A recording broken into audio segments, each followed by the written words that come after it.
Como que você interpreta, como você me explica a pintura do Glauco, como você, como crítico, compreende a pintura do Glauco Rodrigues, como um todo? Depois a gente vai por fases. O Glauco teve várias fases, né?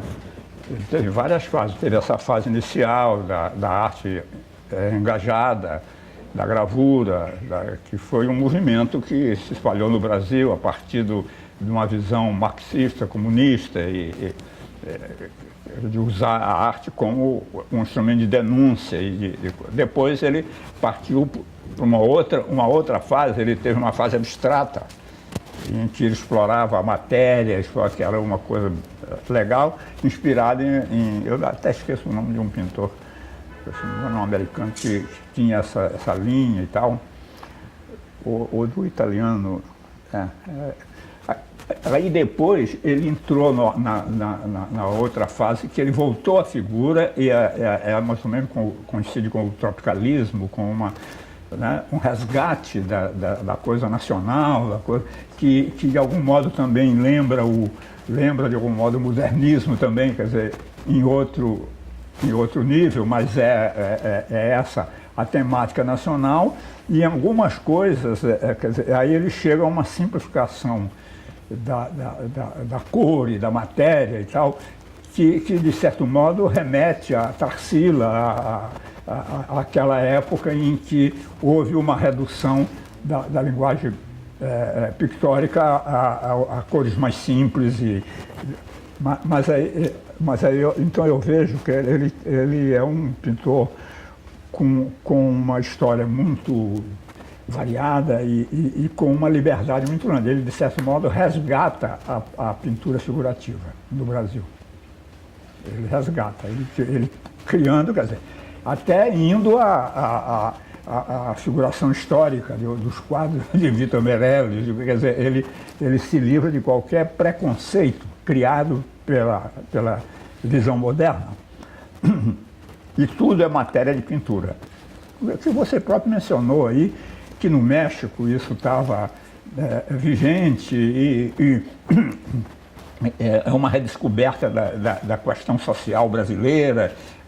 Entende? Isso é um fenômeno de uma época, compreende? Então alguns artistas se engajaram nessa arte política, de denúncia, assim como depois o CPC da UNE fazia espetáculos teatrais a favor da reforma agrária, denunciando a exploração, dentro desse contexto, tá entendendo?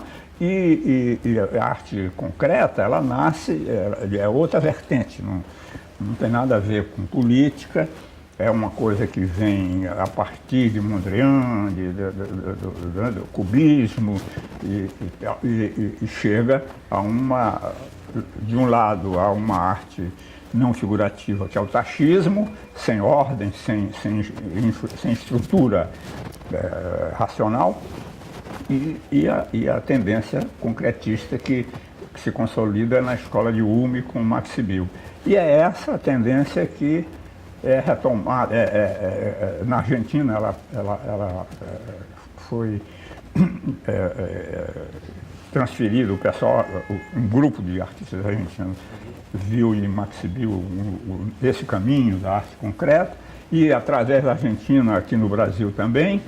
Então surgiu um movimento que é a criação de uma arte racional, de uma arte elaborada quase sem emoção, mas buscando criar uma estrutura racional precisa e tal, que é a coisa do Max Bill. A tal ponto que no final o Max Bill já fazia, tem um quadro dele que é tensões visuais, que ele já não estava querendo nem fazer arte, ele já estava querendo mostrar o fenômeno óptico, como é que se dá a visão. Quer dizer, o quadro é uma exploração das possibilidades do fenômeno visual, quer dizer, ele está virando ciência, né? No Brasil não chegou a tanto, mas havia dois grupos, né? Um do Rio e outro em São Paulo, e o grupo de São Paulo, do Valdemar Cordeiro, era mais racionalista que o grupo do Rio, era mais radical e queria fazer arte matemática, uma série de coisas que nunca foi feito, que não tinha cabimento. Então, e no Rio surgiu o movimento neoconcreto, que é uma reação a esse excesso de racionalidade. Agora, nessa época, que é 50 e tantos e tal, eu acho que o Glauco estava fazendo uma arte meio abstrata, mais informal do que não tinha nada a ver com concretismo, era o contrário, era uma arte mais informal e tal.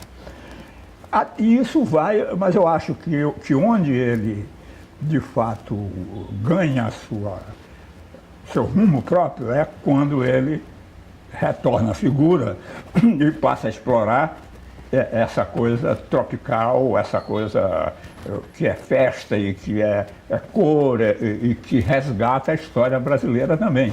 Então isso aí que eu acho que é a coisa mais importante. O que dá originalidade ao modernismo brasileiro é o caráter nacional, porque toda a arte anterior, cubismo, neoplasticismo, expressionismo, futurismo, todas essas artes são internacionalistas. Elas não têm nada de local, nada de nacional, nada de regional. Elas são criações universais, vamos dizer, buscando uma linguagem universal, não tem nada de nacional. E o modernismo bebe nessas artes, mas adota uma visão nacional. E nisso consiste a originalidade do modernismo brasileiro. Exatamente nisso. Que ele não é a cópia da coisa estrangeira exatamente por isso, embora adotando elementos da linguagem internacional, do cubismo, Leger e etc. Tal, mas tem o elemento nacional que dá ao modernismo brasileiro um caráter próprio, original. Sim. Mas a questão vanguarda, eu digo isso pelo seguinte, eu estou querendo puxar para o Glauco. O Glauco, de alguma maneira, no seu tempo, ele não foi compreendido como vanguarda. Não, você, por exemplo, você não teorizou sobre o Glauco, você teorizou sobre a Lygia Clark, sobre o Hélio Oiticica. Não, sim, mas ele não era um artista de vanguarda, porque, veja bem, esses movimentos, porque esse negócio de vanguarda é um pouco um chavão, né? Esses movimentos se caracterizaram como vanguarda porque viraram um movimento, quer dizer, o modernismo, ele é vanguarda na arte brasileira, porque a arte brasileira é acadêmica até aquele momento. Então, aquilo é uma ruptura com a tradição e, consequentemente, é vanguarda. Agora, como teve exposição, manifesto e tal, então se caracterizou como vanguarda. Agora, o Glauco e outros artistas que não se juntaram a nenhum movimento desses, então fica como não, mas isso não tem importância, porque vanguarda é um fenômeno do século XX. E o que tem importância é a qualidade das coisas, não importa se o cara participou de vanguarda ou não participou, isso aí, a vanguarda é uma coisa histórica datada, entendeu? Entendi. O que importa é o que na vanguarda se cria, entende? E algumas vanguardas têm artistas que criaram coisa e outros que participaram da vanguarda e não criaram nada. Sim. E tem o artista que não participou de vanguarda alguma e que tem uma qualidade própria que é a da sua obra. É isso que importa e é o caso do Glauco. Ele tem a obra dele e independe de movimentos, disso, daquilo, ela vale pelo que ela é. A nova objetividade. E eu queria que tu falasse um pouco sobre... Tu não precisa desenvolver, porque tu já falou muito durante a vida sobre isso, mas a teoria do não objeto e como que a gente pode... Porque o Hélio Oiticica propõe lá na nova objetividade uma cartilha e uma das regras dessa cartilha é o abandono do cavalete. Diz que o cavalete tinha que ser quebrado e que a pintura de cavalete estava morta. E tá lá no manifesto dele, lá da nova objetividade brasileira. E muito se baseando na tua teoria do não objeto. Mas o não objeto é um pouco diferente disso. Me explica então, não. se possível. Veja bem, a teoria do não objeto, ela nasceu da seguinte coisa. Um dia a Lygia Clark chamou a mim e a Mário Pedrosa e outros amigos para ir à casa dela ver um trabalho que ela tinha acabado de fazer, que ela não sabia o que era. Se aquilo era pintura, escultura, o que era aquilo, não sabia. Então ela queria que a gente visse para dar um palpite. Aí nós fomos. Então esse trabalho dela consistia numa série de placas assim, de madeira, mais ou menos desse tamanho assim, umas verdes e outras cinzas. Uma colocada assim, a outra colocada assim, a outra colocada assim, a outra... Quase como uma fogueira de São João. Né? Sabe como é? Então ela falou, o que é isso? O Mário Pedrosa falou assim, isso de algum modo é um relevo. Eu falei assim, Mário, não é relevo, porque relevo pressupõe uma superfície. Aí não tem superfície nenhuma. Ele falou, tem razão, não é relevo. Então, mas escultura é escultura, mas também não é escultura porque as placas são soltas, né? Não tem o caráter de escultura. Nessa altura veio a empregada, a cozinheira da lixa e falou, o almoço está pronto, está na mesa e tal. Aí o pessoal foi todo para a mesa almoçar e eu fiquei olhando o trabalho dela lá sozinho. E aí falei, bom, isso aí não é escultura, não é pintura, não é relevo. Bom, de qualquer maneira é um objeto. Eu disse assim, bom, mas a cadeira também é um objeto. Mas assim, então qual é a diferença entre a cadeira e esse objeto aí? É que a cadeira tem uso, isso aqui não serve a nada, não tem utilidade. Então ele é só sentido. Aí eu imaginei, eu falei assim, ele é um não objeto. Aí fui para a mesa, falei, olha, eu descobri o nome daquele troço lá. Qual é o nome? O nome é não objeto. Aí o Mário Pedrosa falou, não objeto é nada, porque o objeto é objeto do conhecimento, o que é não objeto não é de, Mário, deixa de teoria, porque isso aí é filosofia, eu não estou falando de filosofia não. Aquilo ali é um objeto, como uma cadeira é um objeto, como um armário, como uma mesa. Só que a mesa tem utilidade e ele não tem. Então, ele não tem uso, ele é só sentido, ele é só significado. Por isso que eu estou chamando ele de não objeto. Aí ele falou, já tem cabimento, tá certo. Tal. Aí acabou a conversa, fomos almoçar e tal. Aí eu fui para casa e escrevi um texto, diálogo sobre não objeto. Porque eu, ao descobrir aquilo ali, ao fazer esse raciocínio, eu comecei a pensar nos outros trabalhos dos companheiros do grupo e que esses trabalhos tinham uma características que diferiam do que se chamava arte concreta. Entendeu? Que diferia. Então, era uma outra coisa. Não era mais o raciocínio do Max Bill, não era mais o raciocínio construtivo, era outra coisa. Mais intuitivo, mais, sabe, menos racionalista. Então, a teoria do objeto nasce para definir essa experiência nova, compreende? Agora, é claro que depois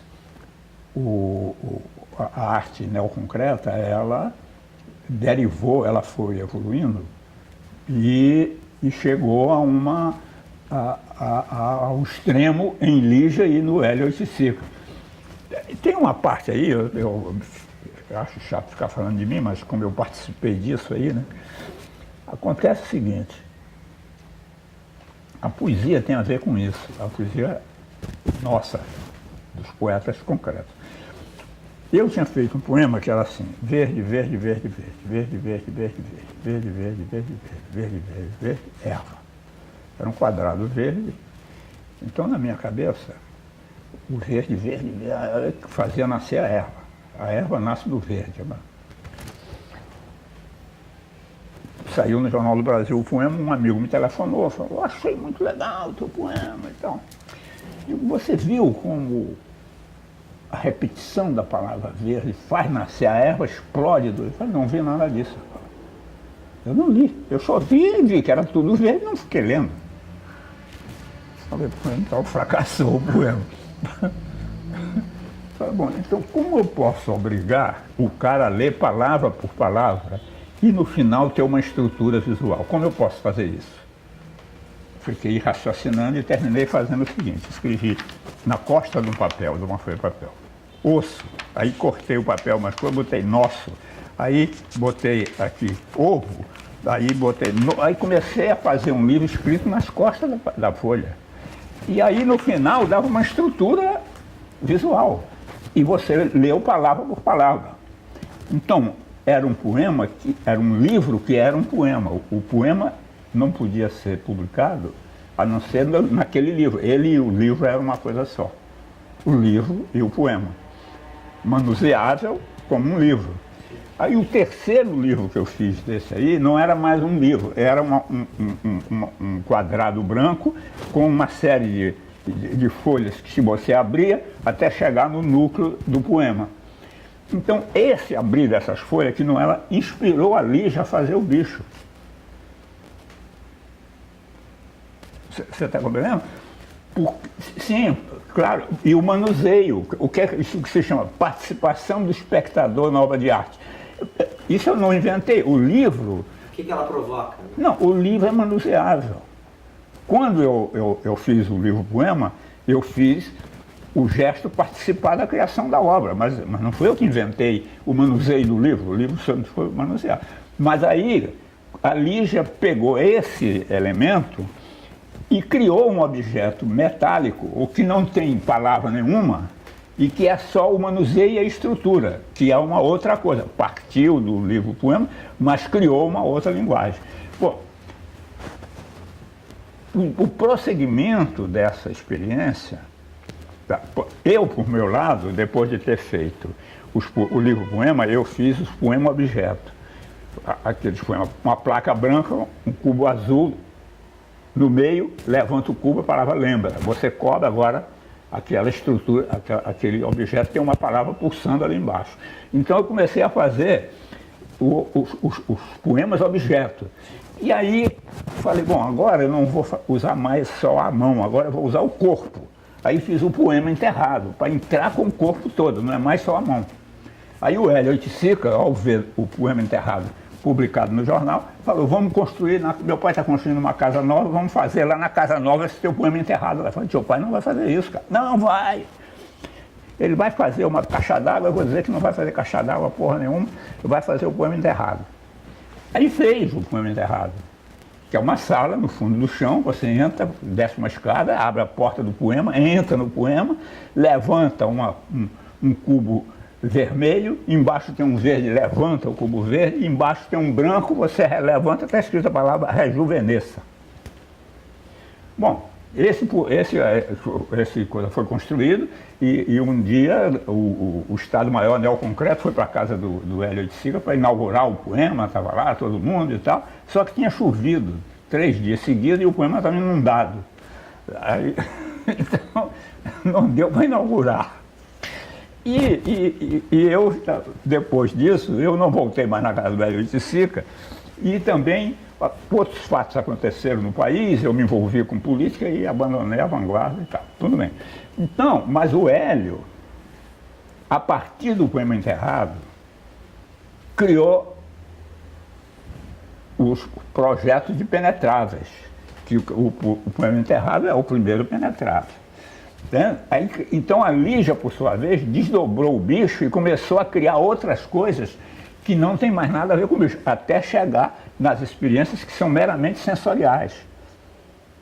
Como entrar dentro de um tubo, então em vez de entrar no poema, entra dentro de um tubo, então o que importa não tem mais nada ali dentro, é a sensação, é a sensorialidade tátil, quer dizer, então aí deu um desenvolvimento inesperado, vamos dizer, que ela própria dizia, não é mais arte, ela própria dizia, isso aqui é aí que ia fazer tratamento psicanalítico através dos objetos que ela criou, né? Quer dizer, sim. Arte-terapia? Sim, as terapias ocupacionais, as terapias que ela falava, como é que ela dizia? O não sei o que do ego. Então ela achava que aquelas experiências ajudavam a resolver problemas psíquicos. Claro que não resolvia nada, mas... Ela propunha alguma coisa. Sim, porque como ela tinha... ela viu que ela tinha se afastado da experiência estética propriamente dita, então virou uma coisa que é física e psicológica. Sim, havia se afastado da experiência estética, mas havia se aproximado da experiência como ato de sim, perestésico. Sim, mas meramente sensorial, exclui a razão, exclui a lucidez. Eu viro um bicho que tem sensações animais, eu não tenho mais razão. Compreende? Ao contrário do bicho, em que eu participo daquela elaboração, daquela movimentação, mas no outro eu sou só sensorialidade, eu não sou pensamento. Sim. Então isso aí, para mim, eu acho que isso aí, eu acho que a arte da Lígia para no bicho. Meu modo de ver. A arte mesmo para no bicho. As outras experiências são interessantes, como uma audácia dela de buscar outras coisas, mas pertence já a um outro terreno. Compreende? Então, e o Hélio de Sica também desenvolveu, lá no rumo dele, a partir do poema Enterrado e dos Penetradas e de outras coisas que ele foi fazendo, e depois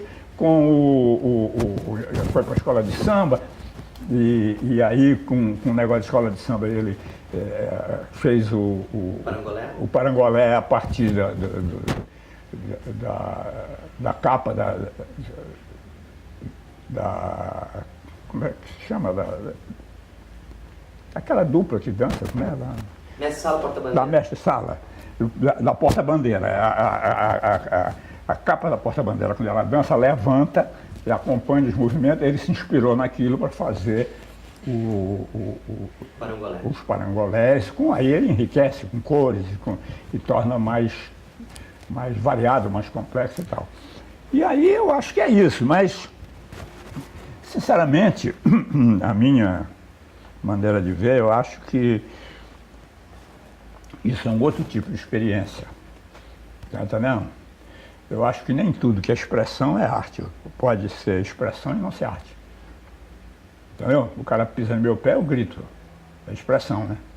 Mas não é arte não, né? Eu pego uma massa ou um papel preto, boto aqui, é uma expressão, mas não é obra de arte. Mas eu poderia dizer que, de alguma maneira, houve, então, nesse período histórico, uma valorização ou uma supervalorização de pessoas que estavam fazendo jogos formais em detrimento de outros que estavam... Claro. É verdade. Aconteceu isso. Aconteceu. Você se coloca numa posição de revisar suas próprias opiniões naquela época e tentar se compreender a arte de uma forma mais ampla naquele momento? Veja bem, evidentemente que há coisas que eu pensei naquela época que não estavam corretas, mas eu sempre tive uma visão crítica, tanto que eu me afastei. Quando chegou num determinado ponto, eu me afastei. Porque eu vi que aquilo ali, por exemplo, eu, poeta, faço um poema que é uma sala de 3 metros por 3 no fundo do chão, só tem uma palavra. Eu falei, que poeta é esse? Que diabo, eu estou virando arquiteto. Então, eu comecei a me perguntar o que está acontecendo, você está entendendo? É interessante. Depois, agora, mas a poesia mesmo não é aquilo. Existe, tanto que depois daquilo eu escrevi livros de poemas que inclusive me deram muito mais prestígio do que aquelas coisas que eu fiz naquela época, do ponto de vista da apreciação crítica, porque é uma coisa que vai na natureza da poesia, que é reflexão, é descoberta, é espanto, não é aquilo é bonito, é legal, eu não nego o que eu fiz. Tanto que até os poemas objetos que eu fiz, depois de muito, há 5 anos atrás, quando expuseram no Paço Imperial, eu fiz outro. Depois de... Eu quero chegar no Glauco nisso tudo, tá? Sim. Mas eu poderia dizer, por exemplo, então, no caso do Ferreiro Goulart, que nesse momento aí anterior, da 64 e tal, você estava muito preocupado em olhar para frente, digamos assim, e pensar no que seria a vanguarda e o que seria uma... E de repente, por exemplo, no Poema Sujo, você está olhando para trás, você está olhando para suas memórias, para a sua história, para a história do seu país e tal. há isso, de alguma maneira. Tô falando isso por causa do Glauco, porque o Glauco, o que o Nicolas Bourriot diz em Paris, é que o Glauco foi esquecido, digamos, da arte moderna brasileira, não foi incluído na história oficial, na historiografia oficial do que seria a grande arte brasileira, justamente porque estava olhando para trás. Enquanto que as vanguardas estavam preocupadas em ir para frente, nessa ideia de futurismo, de vanguarda, de evolução. E aí, com a crise econômica mundial, acaba a modernidade, a pós-modernidade vem por terra, justamente porque essa ideia de progresso não existe, é uma ilusão.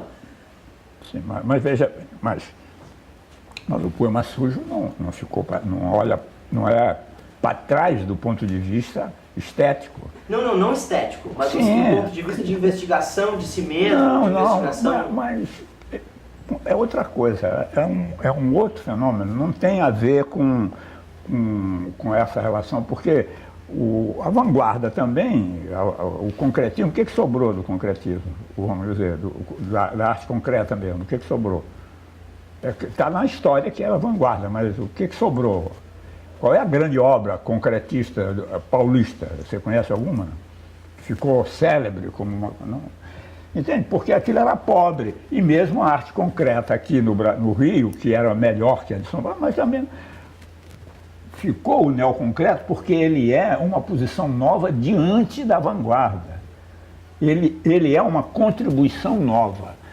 O movimento neoconcreto, você pega os livros de história da arte de hoje, sobre a arte contemporânea, não tem nenhum movimento, nem modernismo brasileiro, só tem a arte neoconcreta, porque ela tem documentos, ideias e propostas que não havia antes, que não é cópia da arte internacional, que é uma criação nossa, da Lígia, do Hélio, do Amilcar, do Weissman, e o pensamento que eu desenvolvi a partir das obras dele. Então isso é que foi, porque o que mantém a coisa viva é a qualidade da obra. Teoria tudo passa, entendeu? Amigos elogiam você e depois morre você, morre os amigos, e sua obra não presta, dançou. Só fica o que o povo carrega no colo. Estou falando isso porque eu quero chegar no Glauco Rodrigues e a questão tropicalista. Mas o Glauco Rodrigues é um artista reconhecido, com prestígio. Ninguém tem. Sim, por exemplo, se a gente pegar hoje uma antologia do tropicalismo brasileiro, você não vai encontrar uma imagem do Glauco Rodrigues. Sim, mas o tropicalismo em si não é grande coisa. A obra do Glauco é muito mais importante. Entendeu? O tropicalismo é um fenômeno um pouco fantasioso daquele período ali. Os artistas, nas artes plásticas, é que o tropicalismo tem alguma contribuição realmente nova.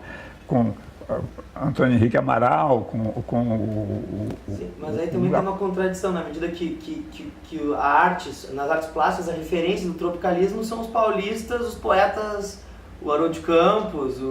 Mas eles são tropicalistas? Eles se aderiram ao movimento tropicalista. Agora veja, o cara era concretista, racionalista, e adere ao tropicalismo. É uma bobagem, né? É o contrário. Né? O tropicalismo é o contrário da arte concreta, né? Então, aquilo ali é oportunismo, aquilo não tem importância. Será que tem aí uma questão de política artística? Claro, é evidente. Mas de Bahia com São Paulo? Não, é de Augusto, Haroldo, eles são carreiristas. Entendeu? Eles têm talento, mas ao mesmo tempo eles são carreiristas. Eles brigaram conosco por isso, eles são carreiristas. Compreende? Em vez de estar trabalhando na obra como Lígia, como o Hélio, como o Glauco, fazendo a sua obra, com as contradições, né? Está inventando maneira teórica de se impor. Um dia por que nós não temos com eles? Eles inventaram uma teoria de que a poesia concreta ia ser feita a partir de fórmulas matemáticas. Aí eu liguei para o Augusto e falei, Augusto, tá brincando, né?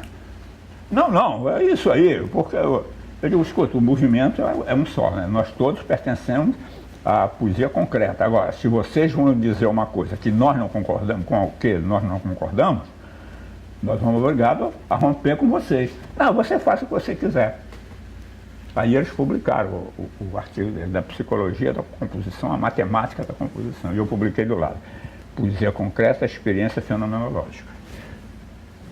que é o contrário disso. Bom, um ano depois, o destinatário me procura. Eu vou lá, eu queria que vocês publicassem no suplemento um documento nosso, que é o seguinte, porque a indústria brasileira sempre foi uma indústria de consumo, só agora ela está se tornando uma indústria de base. E a poesia brasileira também sempre foi uma poesia de consumo, só agora nós vamos construir a poesia de base. Eu falei, você tem algum poema de base aí para a gente publicar?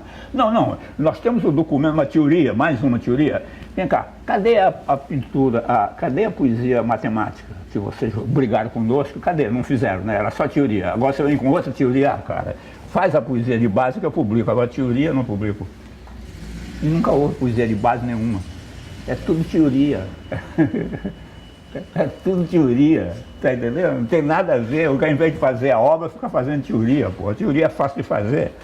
É fácil de fazer. A teoria no objeto só vale porque ela não é feita para ser teoria, ela é feita para tentar explicar o que já existia.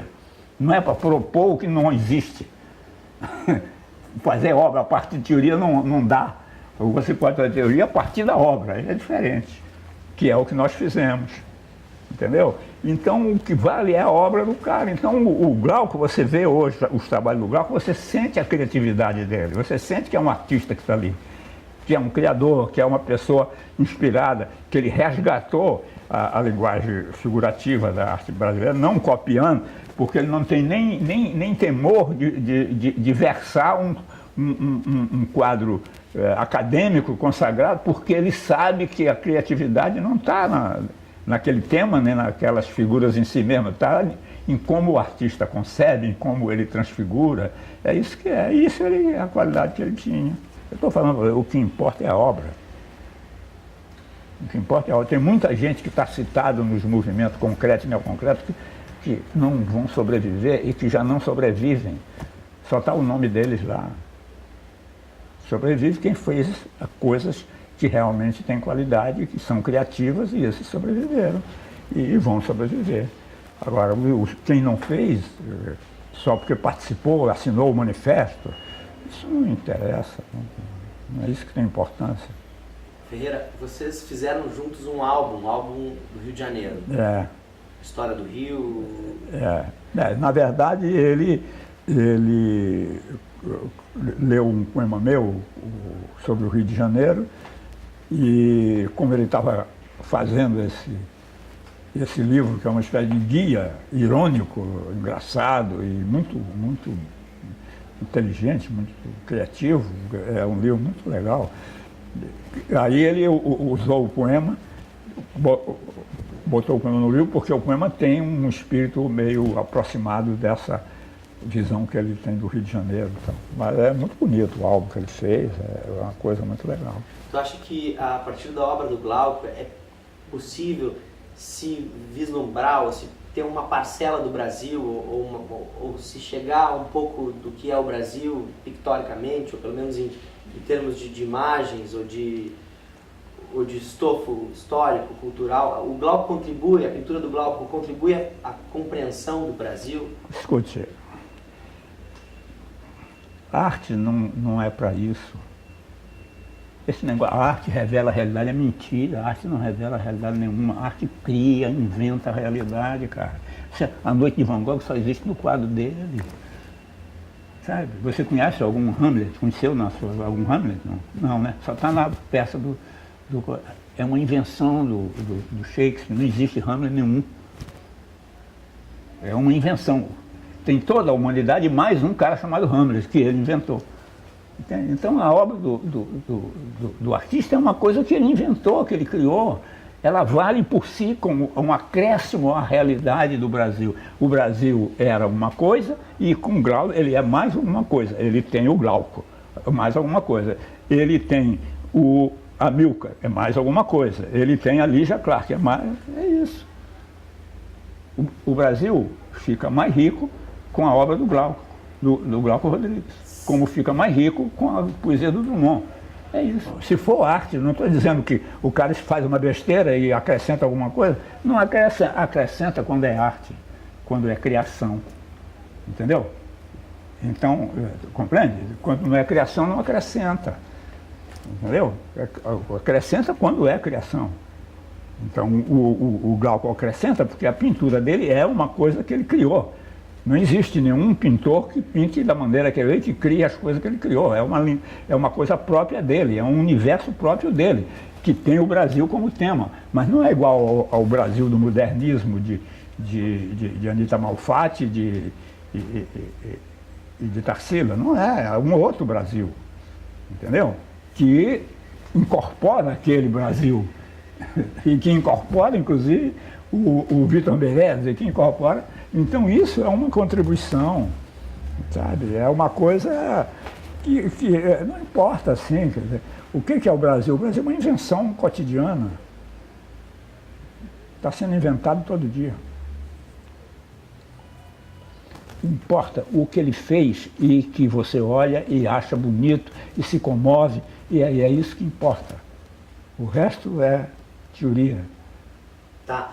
Não tem importância saber o que ele pensava, isso é outra coisa. O que importa para a pintura dele é o que do pensamento dele se transformou em pintura. É isso que importa. Isso não tem nada a ver. Quer dizer, o cara pintar retrato, e se ele pinta, é uma opção que ele faz e com um objetivo. Mas vem cá, o Drummond escrevia para o jornal, Crônicas, jornal, então ele estava fazendo concessão, mas ele tinha que ganhar a vida dele. Então ele estava fazendo concessão quando ele escrevia a crônica. Eu escrevo crônica para o jornal.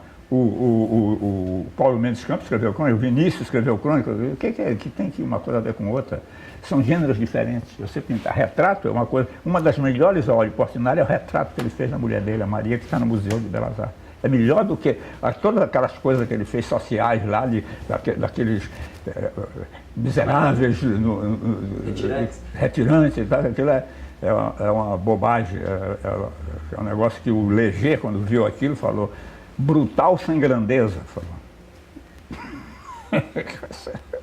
Que é, agora, mas ele é um pintor, é um artista de qualidade, e quando ele pinta isento dessas bobagens, dessas preocupações, ele é o artista que ele era.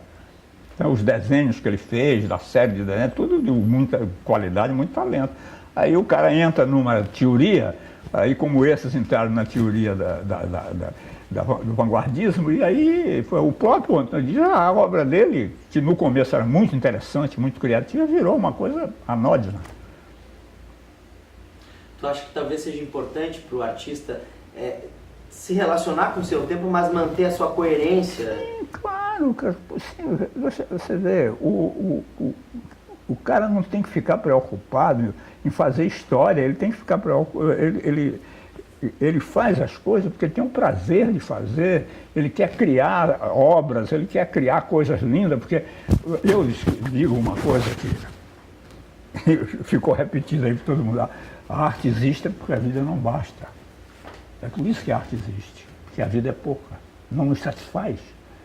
Então, a noite de Van Gogh, tem milhões de noites todas no mundo. O Van Gogh, a noite estrelada, é uma noite a mais no mundo, que nunca você verá no céu, só está no quadro dele. É por isso que a arte existe, é para criar o que não existe antes, entendeu? Então, não, esse negócio de ficar com teorias, com querer participar de movimentos, então, isso aí é uma coisa, historicamente foi importante, aconteceu, mas não é isso que dá o valor do artista. Tem muitos artistas que não participaram desses movimentos e que se impuseram por sua qualidade. Isso não tem nada a ver. E o que sobrevive é a obra, não é teoria, não é manifesto, é a obra que sobrevive.